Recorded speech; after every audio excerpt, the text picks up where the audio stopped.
السلام علیکم ورحمۃ اللہ وبرکاتہ۔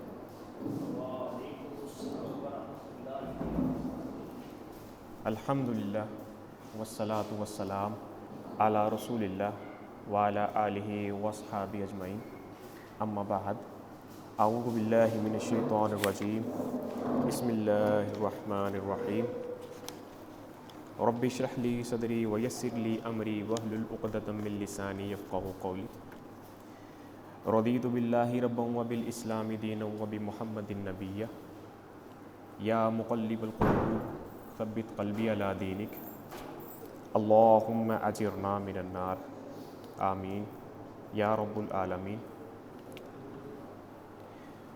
الحمدللہ، آج ہم ایک ایسے موضوع کو ڈسکس کریں گے جس کی انسان کی زندگی میں اہمیت ہے انسان کی زندگی سے بڑھ کر، یعنی وہ ایک ایسی چیز ہے کہ اگر تو وہ انسان کے اندر ہے تبھی انسان کی زندگی کی اہمیت ہے، تو اگر وہ چیز انسان کے اندر نہیں ہے تو اس سے اچھا پھر انسان کا انسان ہونا نہیں ہے۔ آج کا موضوع ہے دور فتن میں ایمان کی حفاظت کیسے کی جائے۔ تو جیسا کہ بخوبی آپ لوگ اس بات سے واقف ہیں کہ انسان کی زندگی میں مختلف طرح کی آزمائشیں اور امتحان آتے رہتے ہیں اور انسان کا واسطہ پڑتا رہتا ہے اور وہ زندگی گزار کے چلا جاتا ہے۔ پھر کچھ انسانی زندگی میں ایسے دور آتے ہیں جنہیں ہم فتنوں کا دور کہتے ہیں۔ فتنہ کا مطلب ہوتا ہے کہ ایسی آزمائش یا امتحان جس میں انسان کے لیے حق اور باطل میں، غلط اور صحیح میں، سچ اور جھوٹ میں فرق کرنا مشکل ہو جائے۔ تو ایسا دور جب بھی انسان کی زندگی میں آتا ہے تو اسے کہا جاتا ہے کہ یہ فتنے کا دور ہے، اور نبی الاسلام نے بھی پیشن گوئی فرمائی تھی کہ قرب قیامت ایسا زمانہ آئے گا کہ فتنے رات کے اندھیرے کی ٹکڑوں کی طرح ظاہر ہوں گے، اور صبح کا مومن شام کو کافر ہوگا اور شام کا مومن صبح تک کافر ہوگا۔ اور آج کا جو دور ہے یہ چونکہ ٹیکنالوجی کا دور ہے، اس میں آپ کو مختلف طرح کی چیزیں نظر آتی ہیں۔ یہاں پہ آپ کو لبرلزم نظر آتا ہے، ایتھیسٹ نظر آتے ہیں، الحاد کے اوپر ڈسکس ہو رہی ہے، مختلف موضوعات پر آئے دن سوشل میڈیا کے اوپر چیزیں آپ کو نظر آ رہی ہوتی ہیں۔ اب اس موضوع کو ڈسکس کرنے کا مقصد یہ ہے کہ ہم سمجھ سکیں کہ ایمان اور دور فتن کا آپس میں کیا تعلق ہے، کیونکہ موضوع کا جو ٹائٹل ہے وہ ہے دور فتن میں ایمان کی حفاظت۔ تو ہم سب سے پہلے موضوع کا مختصر تعارف سمجھیں گے۔ اس میں بنیادی طور پر دو ہی چیزیں ہیں جو ہم سمجھیں گے۔ نمبر ایک دور فتن، نمبر دو ایمان۔ فتنہ عربی زبان کا لفظ ہے جس کا اصل معنی ہے کسی چیز کو آگ میں ڈال کر آزمانا۔ چونکہ قرآن میں بھی یہ لفظ مختلف معنوں میں آیا، آزمائش کے معنی میں آیا، فساد کے معنی میں آیا، گمراہی کے معنی میں آیا، عذاب کے معنی میں آیا۔ تو فتنے سے مراد ہے ایسا زمانہ جس میں انسان کے لیے مشکل تر ہو جائے کہ وہ حق اور باطل میں، صحیح اور غلط میں، جھوٹ اور سچائی میں فرق کر سکے۔ یہ بات آپ پہ واضح ہونی چاہیے۔ اگر اس ٹرم کو آپ سمجھیں گے تبھی اگلا موضوع چونکہ کلیئر ہو سکے گا۔ وقت تو کم ہے، اس موضوع کو کور نہیں کر سکیں گے۔ تو دوسری جو ٹرم ہے کہ دور فتن کی وضاحت. دور فتن سے مراد وہ زمانہ ہے جس میں فتنے کثرت سے پھیل جائیں اور دین پر قائم رہنا مشکل ہو جائے. اور نبی الاسلام نے فرمایا تھا کہ ایک زمانہ ایسا آئے گا کہ دین پر قائم رہنا گویا ایسا ہوگا جیسے آپ نے ہاتھ میں آگ کا انگارہ پکڑا ہوا. تو اگر آپ اس دور میں یا کوئی بھی دور فتنے کا اس میں کامیابی چاہتے ہیں تو آپ کے اندر ایمان ہونا بہت ضروری ہے. اگلی بات ایمان کی وضاحت. ایمان امن سے نکلا ہے جس کا مطلب ہے دل کا مطمئن ہونا، خوف سے نجات پانا. تو ایک تو ایمان کی وہ ڈیفینیشن جو حدیث جبریل میں ہمیں ملی کہ اللہ پر ایمان، اللہ کے رسولوں پر ایمان، اللہ کی کتابوں پر ایمان، جنت دوزخ تقدیر پر ایمان. لیکن ایمان کا جو مطلب ہے وہ دل کا مطمئن انسان ہو گیا. جب اس کے اندر ایمان آ گیا تو خوف سے اس کو نجات مل گئی، دل اس کا مطمئن ہو گیا. تو اگر آپ کے اندر کوئی ایسی چیز ہے، آپ کے اندر ایمان ہے، تو آپ ان فتنوں کا مقابلہ کر سکتے ہیں. ورنہ جس قدر یہ فتنے رونما ہو رہے ہیں آئے دن جدید ٹیکنالوجی کے ذریعے، تو ان سے بچنا بہت مشکل ہے. تو ایمان ہی وہ طاقت ہے جس سے آپ ان فتنوں سے بچ سکتے ہیں. اگلی بات، اب ایمان کی اہمیت کو سمجھیے.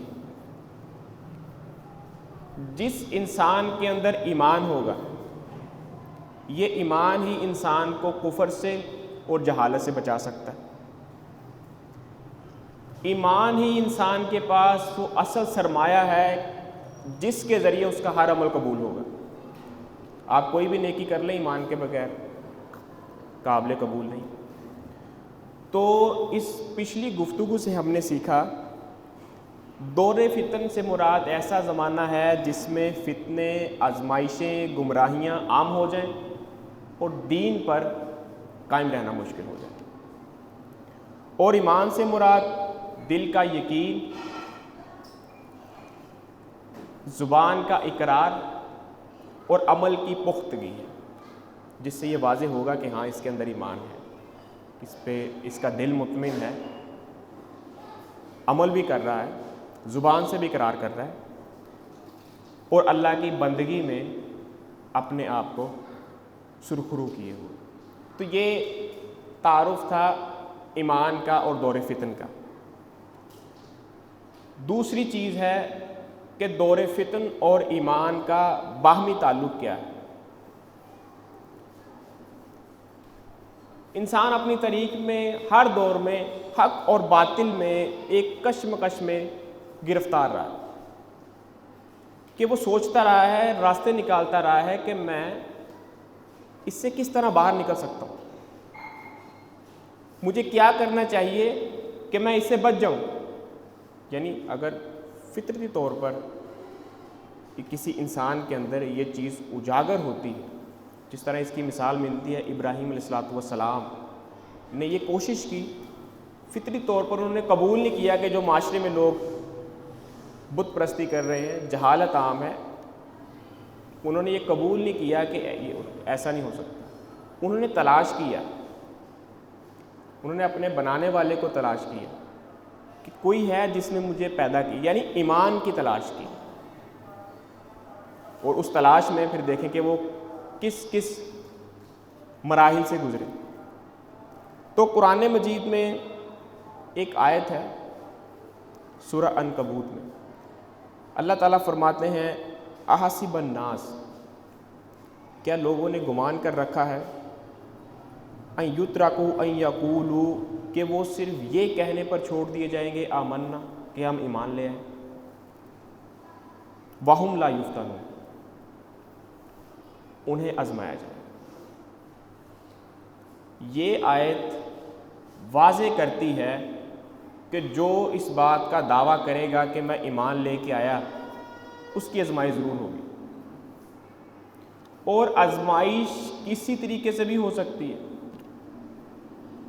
آج کے دور میں آزمائش فتنے کے ذریعے بھی ہو سکتی ہے۔ تو دور فتن اور ایمان کا باہمی تعلق کیا ہے، اب اس کو ہم سمجھیں گے۔ ایمان ہے تو آزمائش ضروری ہے، آزمائش نہیں ہوگی تو پرکھا نہیں جائے گا کہ کس کا ایمان سچا ہے، کس کا ایمان غلط ہے۔ 6 پوائنٹ ہیں کہ ہم اس پہلی چیز کو سمجھیں گے، دور فتن میں ایمان کا باہمی تعلق۔ نمبر 1، ایمان سب سے قیمتی سرمایہ کیوں ہے؟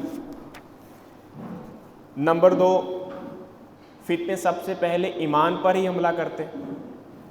نمبر 3، دور فتن میں ایمان کی کمزوری کا خطرہ کیوں ہے؟ نمبر 4، ایمان کی بقا ہی اصل امتحان ہے۔ اور نمبر 5، ایمان کے بغیر فتنے سے نکلنا ممکن ہی نہیں۔ اور نمبر 6، ایمان اور فتنے کا تضاد کیا ہے؟ ان 6 پوائنٹس کو ہم سمجھیں گے۔ اس کے بعد تیسرا جو پوائنٹ ہے وہ ہے دور فتن میں ایمان کے تحفظ کے ذرائع۔ 10 پوائنٹس میں ہم ان چیزوں کو سمجھیں گے۔ تو دور فتن اور ایمان کا باہمی تعلق، نمبر 1، سب سے قیمتی سرمایہ ایمان ہے۔ اللہ تعالیٰ قرآن مجید میں فرماتے ہیں، اللہ ولی الذین آمنوا، اللہ ماننے والوں کا مددگار ہے، یخرجہم من الظلمات الی النور، وہ انہیں اندھیروں سے روشنی کی طرف نکال کر لے آتا ہے۔ اب یہ آیت واضح کرتی ہے کہ جو ایمان والا ہوگا اللہ کیا کرے گا؟ یخرجہم من الظلمات الی النور، اسے گمراہی سے نکال کے روشنی میں لے آئے گا۔ اگر آپ کے اندر ایمان نہیں ہوگا تو ممکن ہے کہ آپ فتنے میں مبتلا ہو جائیں۔ اسی ضمن میں ایک روایت ہے صحیح بخاری کے اندر، نبی علیہ السلام نے فرمایا، جس شخص میں رائی کے دانے کے برابر بھی ایمان ہوگا وہ جہنم سے نکال لیا جائے گا۔ ایک قرآن کی آیت، دوسری حدیث، ان دونوں سے یہ بات واضح ہو گئی کہ اگر آپ کے اندر ایمان ہے تو دنیا میں بھی اللہ آپ کو محفوظ رکھے گا کہ گمراہی سے روشنی میں لے آئے گا، اور آخرت میں ایمان کا کیا فائدہ ہوگا؟ یہاں پر نبی علیہ السلام نے یہ نہیں فرمایا کہ جس کے اندر رائی کے دانے کے برابر ایمان ہوگا وہ جنت میں جائے گا سیدھا، بلکہ یہاں پر یہ بات بیان فرمائی کہ جس میں رائی کے دانے کے برابر ایمان ہوگا وہ بھی جہنم سے نکال لیا جائے گا۔ یعنی ایمان کا ہونا آپ کو بالکل جہنم سے نجات نہیں دلا سکتا، بلکہ اس کے لیے صالح عمل کی ضرورت ہے۔ یہ بھی ایک قرآن مجید کا موضوع ہے کہ اعمال، صالح عمل اور ایمان کا باہمی تعلق کیا ہے۔ ایمان کے بعد صالح عمل کی ضرورت ہے۔ سورہ عصر میں بھی آتا ہے، وَالْعَصْرِ إِنَّ الْإِنسَانَ لَفِي خُسْرٍ وَالَّذِينَ آمَنُوا، کہ جو لوگ ایمان لائے وَعَمِلُوا الصَّالِحَاتِ، پھر نیک عمل کیے۔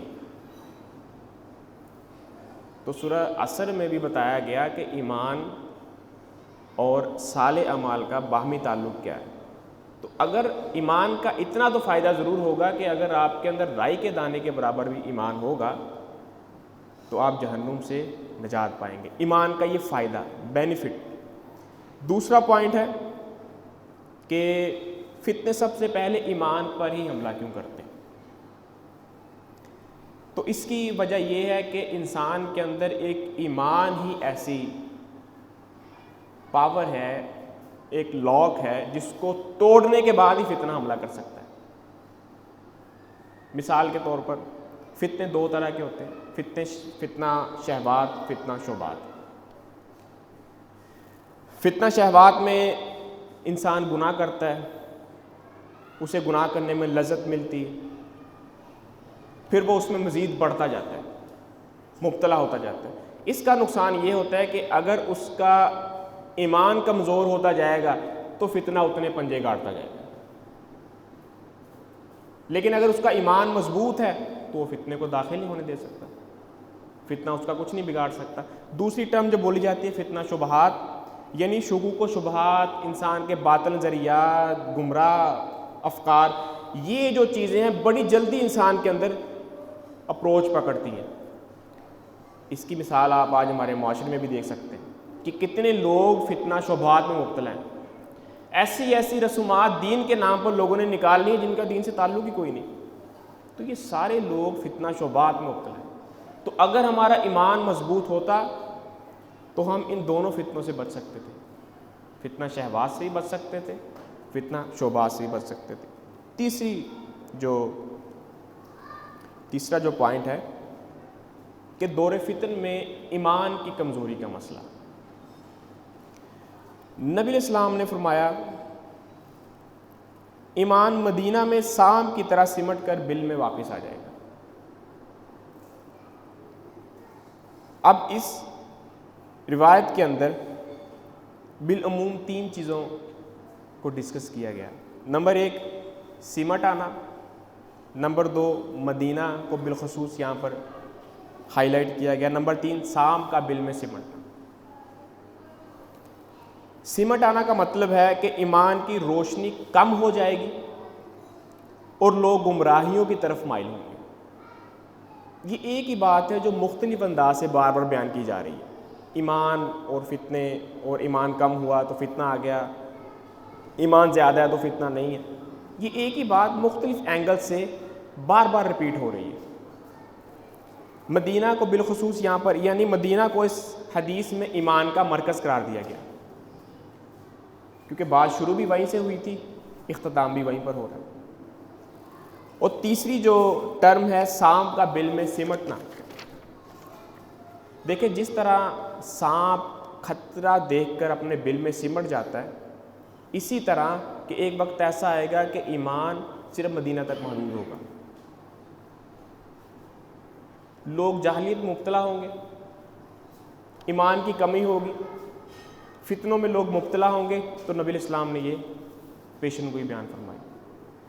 چوتھی بات, ایمان کی بقا ہی اصل امتحان کیوں ہے. قرآن مجید کی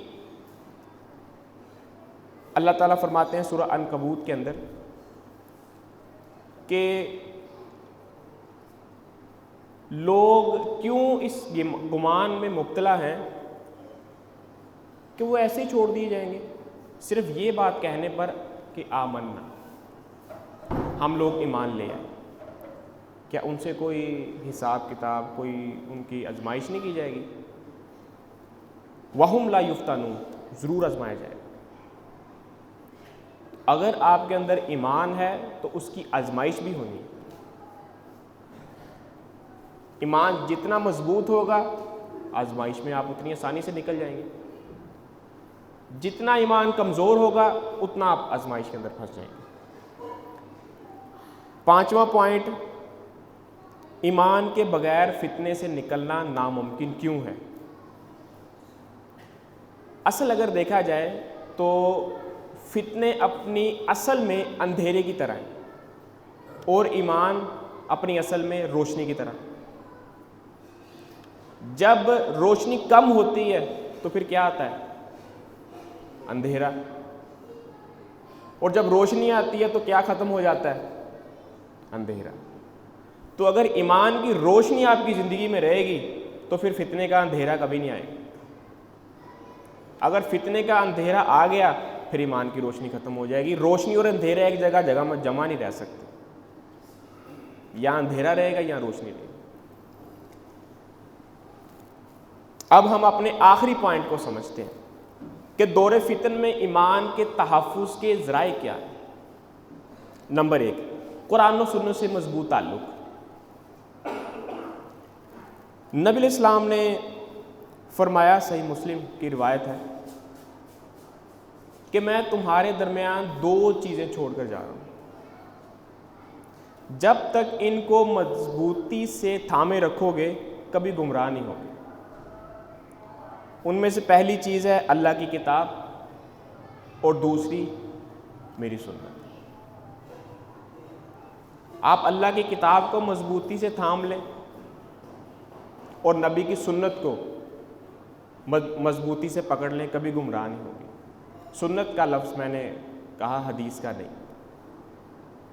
وہ آپ حدیث میں آپ کو ضعیفہ حدیث بھی مل جائیں گی, حسن درجے کی بھی مل جائیں گی, لیکن سنت جو ہے وہ تواتر سے ہم تک پہنچی ہے. نماز کی مثال لے لیں کہ نماز تواتر سے ہم تک پہنچی ہے. آپ کسی ایسے شخص کو قرآن یا حدیث پکڑا دیں جو نماز پڑھنا نہیں جانتا, وہ آپ کو حدیث میں سے اور قرآن میں سے نماز پڑھنا دکھا نہیں سکتا. نماز کا ذکر ہے صرف قرآن مجید میں, حدیث کے اندر نماز کا طریقہ ہے, لیکن کوئی اس طریقے کو پڑھ کے نماز اس طریقے سے نہیں پڑھ سکتا جو تواتر سے ہم تک پہنچی. تو نماز جو ہم تک پہنچی ہے وہ سنت سے تواتر کے ذریعے پہنچی. تو اگر آپ سنت کو اور قرآن کو مضبوطی سے پکڑ لیں گے تو کبھی گمراہ نہیں ہوں گے. پھر قرآن مجید میں اللہ تعالیٰ نے فرمایا ان ھذا القرآن یہدی, حقیقت یہ ہے کہ یہ قرآن وہ راہ دکھاتا ہے جو بالکل سیدھی ہے. للتی ہی اقوام ویبشر المؤمنین الذین یعملون الصالحات ان لہم اجرا کبیرا. یہ ماننے والوں کو جو اچھے عمل کرتے ہیں اس بات کی بشارت دیتا ہے کہ ان کے لیے بہت بڑا اجر ہے. یہاں بھی آیا ماننے والوں کو جو اچھے اعمال کرتے ہیں, یعنی ایمان اور صالح عمل آ گئے کہ اگر ایمان سٹرونگ ہے, صالح عمل ہے, تو فتنہ آپ کی زندگی میں داخل ہے. اور اگر یہ دونوں چیزیں ہی نہیں ہیں ہماری زندگی میں, نہ ایمان ہے نہ صالح عمل ہے, نماز سے ہم لوگ نا واقف ہیں, نماز پڑھتے نہیں ہیں, جب دل کیا پڑھ لی, جب دل کیا چھوڑ دی, تو فتنے آنے کا اندیشہ ہوتا ہے. اسی لیے یہ دو چیزیں بنیادی اہمیت کی حامل ہیں کہ آپ کا ایمان مضبوط ہونا چاہیے اور آپ نماز کے پابند ہونے چاہیے. دوسرا پوائنٹ, عقیدہ توحید میں پختگی ہونی چاہیے. اللہ تعالیٰ قرآن مجید میں فرماتے ہیں سورہ انبیاء آیت نمبر 25,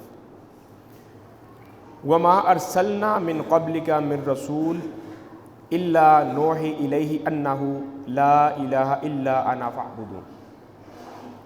تم سے پہلے جو بھی ہم نے رسول بھیجے ہیں ان کی طرف ہم یہی وحی کرتے رہے ہیں کہ میرے سوا کوئی معبود نہیں ہے. یہ بنیادی بات ہے. جتنے بھی رسول آئے ہر رسول پر یہی وحی ہوتی رہی ہے کہ میرے سوا کوئی معبود نہیں ہے. یہ بنیادی ٹاپک ہوا کرتا تھا رسولوں کا, سو میری ہی بندگی کرو. اس سے پتہ چلا کہ عقیدہ توحید میں پختگی کی کتنی اہمیت ہے. اگر آپ کا عقیدہ ہی خراب ہوگا تو آپ فتنے سے کس طرح بچ سکتے ہیں؟ اور آج آپ ہمارے معاشرے میں دیکھ لیں, مانتے ہیں کہ ہاں اللہ تعالیٰ جو ہے وہ واحد ہے, جو اللہ کر سکتا ہے وہ اور کوئی نہیں کر سکتا, لیکن پھر بھی اللہ کے شریک بنائے ہوئے, مختلف کام تقسیم کیے ہوئے کہ یہ کام فلاں نے کرنا ہے, یہ کام فلاں نے کرنا ہے. تو عقائد مضبوط نہیں, عقائد میں نقص ہے. چوتھا, اس پچھلے پوائنٹ کے ضمن میں چوتھا پوائنٹ ہے علم دین کا حصول. سب سے اہم پوائنٹ ہے کہ اکثریت لوگوں کی ایسی ہے جو کسی مسلک یا گروہ میں داخل ہونے کے بعد اپنے آپ کو سمجھتی ہے کہ اب مجھے کچھ سیکھنے کی ضرورت نہیں ہے. اب جو علم میرے پاس آ چکا ہے وہ تو دنیا کے کسی انسان کے پاس ہے ہی نہیں. اب میں جس پر چاہے کوئی فتویٰ لگا سکتا ہوں, جسے چاہے دائرہ اسلام سے نکال سکتا ہوں, اور جسے چاہے دائرہ اسلام میں داخل کر سکتا ہوں. اب یہ اختیار میرے پاس آ گیا. تو علم دین کا جو اصول ہے اس کی انسان کی زندگی میں کیا اہمیت ہے؟ یہی اہمیت ہے کہ قرآن مجید کو پڑھیں, قرآن مجید کو سمجھنے کی کوشش کریں, احادیث روایات کا مطالعہ شروع کریں. نبی علیہ السلام نے فرمایا کہ اللہ تعالیٰ جس شخص کے ساتھ خیر و بھلائی کا ارادہ کرتا ہے اسے دین کی سمجھ عطا کر دیتا ہے. قرآن مجید میں اللہ تعالیٰ فرماتے ہیں قل هل يستوي الذين يعلمون والذين لا يعلمون, کہہ دو کہ کیا جاننے والے اور نہ جاننے والے دونوں برابر ہو سکتے ہیں. ایک سوالی انداز میں بات کی گئی کہ کیا جاننے والے اور نہ جاننے والے برابر ہو سکتے ہیں؟ یعنی ایک شخص کے پاس علم ہے, قرآن کے فہم کو وہ جانتا ہے, قرآن کو گہری بصیرت کے ساتھ وہ پڑھتا ہے, اور ایک ایسا شخص جس نے کبھی قرآن کو پڑھا ہی نہیں ہے اپنی زبان میں سمجھ کے، کہ یہ دونوں شخص برابر ہیں؟ ہرگز نہیں۔ تو دین میں کامیابی کا معیار یہی ہے کہ آپ علم دین کے اصول کے لیے جد و جہد کریں۔ آج ہم لوگ یہاں پر جمع ہوئے اسی کاوش کے لیے کہ دین کو سیکھیں، دین کو سمجھیں۔ چھٹا پوائنٹ ہے صبر اور استقامت۔ اس کی بہت اہمیت ہے اسلام میں، اور جیسے پہلے میں نے سورہ عصر کا ذکر کیا کہ اس میں بھی اللہ تعالیٰ نے فرمایا، ایمان کے بعد صالح عمل کا ذکر کیا، تیسرے نمبر پر صبر کا ذکر کیا کہ صبر کرتے ہیں۔ اگر ایک ویسے کسی بھی معاملے میں زندگی میں انسان اس چیز کو اپنی ذات پر اپلائی کرے کہ ہر معاملے میں وہ صبر کرنا شروع کر دے تو بہت سے معاملات خود بخود ہی حل ہونا شروع ہو جائیں گے۔ معاملہ کوئی بھی اسی وقت بگڑتا ہے جب ہمارے اندر برداشت نہیں ہوتی، ہم صبر نہیں کرتے، بلکہ بہت سے کام صبر کرنے سے خود ہی وقت کے حساب سے ان کا سلوشن نکل آتا ہے۔ اکثر معاملے میں آپ زندگی میں کبھی تجزیہ کر کے دیکھیے گا کہ جس کام میں بھی آپ جلد بازی سے کام لیں گے اس میں کوئی نہ کوئی معاملہ خراب ہی نکل آئے گا۔ تو اسی لیے اسلام میں صبر کی بڑی اہمیت ہے۔ تو صبر وہی چیز ہے جو آپ کے ایمان کو بچا کے رکھتا ہے، صبر وہی ہے جو آپ کو استقامت دیتا ہے دین پر قائم رہنے کی، اور آپ کو فتنوں کا شکار ہونے سے بچاتا ہے۔ ساتواں پوائنٹ، دنیا کی محبت اور خواہشات سے بچاؤ۔ سورہ آل عمران میں اللہ تعالیٰ فرماتے ہیں، ترجمہ پڑھ دیتا ہوں اکیلا، لوگوں کے لیے مرغوب بنا دی گئی ہیں خواہشات، عورتیں، بیٹے، سونے چاندی کے ڈھیر، نشان زدہ گھوڑے، مویشی، کھیتیاں، یہ سب دنیا کی زندگی کا سامان ہے اور بہترین ٹھکانہ اللہ کے پاس ہے۔ یعنی یہ صرف دنیا میں جو ہمیں زندگی ملی ہے 40-50 سال کی، یہ صرف اس کا سامان ہے جو پیچھے چیزیں ذکر اللہ تعالیٰ نے کی ہیں۔ باقی اصل ٹھکانہ جو ہے وہ مرنے کے بعد ہی ہے، بلکہ یہ کہیں کہ اصل زندگی شروع تب ہونی ہے جب انسان نے مرنا ہے۔ یہ تو صرف ایک عارضی زندگی ہے، اصل زندگی اسی وقت شروع ہوگی۔ قرآن مجید میں ایک اور آیت ہے سورۃ توبہ کے اندر، اللہ تعالیٰ فرماتے ہیں، سورۃ توبہ کی آیت نمبر 24 ہے شاید، اس میں بھی اللہ تعالیٰ نے یہ جو دنیا میں ہم نے چیزوں کو ترجیح دی ہے، اللہ تعالیٰ بتاتے ہیں کہ ان کی کوئی ویلیو نہیں، بلکہ اصل ویلیو اللہ تعالیٰ کی ہے، اللہ تعالیٰ کے رسول کی ہے، اور اللہ کے راستے میں جہاد کرنے کی۔ اللہ تعالیٰ فرماتے ہیں، قُلْ إِنْ كَانَ آبَاؤُكُمْ، اے نبی ان سے کہہ دیجیے کہ اگر وہ تمہارے باپ ہوں، وَأَبْنَاؤُكُمْ، یا تمہارے بیٹے ہوں، وَإِخْوَانُكُمْ، یا تمہارے بھائی ہوں، وَأَزْوَاجُكُمْ، یا تمہاری بیویاں ہوں، وَعَشِيرَتُكُمْ، یا تمہارے عزیز و اقارب ہوں، تمہارے رشتہ دار ہوں، وَأَمْوَالٌ اقْتَرَفْتُمُوهَا، یا تمہارے وہ مال جو تم کماتے ہو، وَتِجَارَةٌ تَخْشَوْنَهَا، یا تمہاری وہ تجارت جس پر تمہیں بڑا فخر ہے کہ مجھے اس میں کوئی نقصان نہ ہو جائے، تم ڈرتے ہو، وَمَسَاكِينُ تَرْضَوْنَهَا، اور وہ گھر جو تم نے بڑے عالیشان بنا رکھے ہیں، تمہیں بڑے پسند ہیں، أَحَبَّ إِلَيْكُم مِّنَ اللَّهِ وَرَسُولِهِ، یہ پیچھے اللہ نے 8 چیزوں کا ذکر کیا۔ 8 چیزوں کا ذکر کرنے کے بعد اللہ تعالیٰ فرماتے ہیں، أَحَبَّ إِلَيْكُم مِّنَ اللَّهِ وَرَسُولِهِ، اگر یہ چیزیں تمہیں اللہ اور اس کے رسول سے زیادہ محبوب ہیں، وَجِهَادٍ فِي سَبِيلِهِ، اور اللہ کے راستے میں جہاد کرنے سے زیادہ محبوب ہیں، فَتَرَبَّصُوا، تو پھر انتظار کرو، حَتَّى يَأْتِيَ اللَّهُ بِأَمْرِهِ، یہاں تک کہ اللہ تعالیٰ اپنا کوئی حکم لے آئے۔ اس سے واضح ہوا کہ یہ جو زندگی کی آسائشیں ہمیں دی گئی ہیں زندگی گزارنے کے لیے، مکان، تجارت، بیٹے، بیویاں، رشتہ دار، یہ صرف زندگی کا سامان ہے۔ ترجیح دینی چاہیے اللہ کو، اللہ کے رسول کو، اللہ کے راستے میں جہاد کرنے کو، اور اگر ہم ایسا نہیں کرتے انہی 8 چیزوں کو ترجیح دیے رہتے ہیں، تو پھر اللہ نے فرما دیا فتربصوا، تو پھر جاؤ لگے رہو، انتظار کرو حتیٰ یاتی اللہ بامری، یہاں تک کہ اللہ تعالیٰ اپنا حکم لے جائے۔ حکم کیا آئے گا؟ ممکن ہے کہ انسان کی موت کا حکم آ جائے، ممکن ہے کہ انسان پر کوئی آزمائش آ جائے، اس کا کوئی اللہ تعالیٰ سخت امتحان میں اسے مبتلا کر دے، تو یہ ساری چیزوں کے چانسز ہیں۔ اس کے علاوہ دنیا اتنی پھر حقیر ہے کہ نبی الاسلام نے فرمایا کہ اگر کوئی شخص اپنی انگلی کو سمندر کے اندر ڈبوئے اور جب اس انگلی کو باہر نکالے تو جو انگلی کے ساتھ لگا ہوگا پانی کا 1 قطرہ یا 2 قطرے، نبی الاسلام نے فرمایا کہ یہ دنیا کی زندگی ہے، یہ پورا سمندر انفینٹ آخرت کی زندگی ہے۔ پھر نبی الاسلام نے ایک حدیث کے اندر مومن کے لیے فرمایا کہ دنیا اس کے لیے قید خانہ ہے، یعنی یہاں پر اس کو بہت سی چیزوں کا خیال رکھنا پڑتا ہے، حلال حرام کا، کسی کے ساتھ دھوکہ نہ ہو جائے، وعدہ خلافی نہ ہو جائے، کسی کے ساتھ زیادتی نہ ہو جائے۔ تو اس لحاظ سے دیکھا جائے تو مومن کے لیے دنیا واقعی قید خانہ ہے، کافر کے لیے جنت ہے، جو مرضی کرتا پھرے۔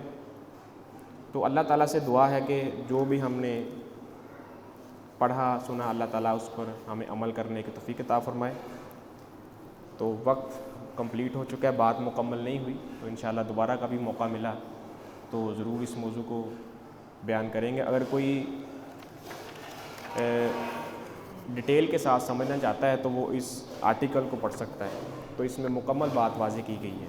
تو اللہ تعالیٰ سے دعا ہے کہ اللہ تعالیٰ ہماری کاوش کو قبول فرمائے۔ وآخر دعوانا الحمدللہ رب العالمین۔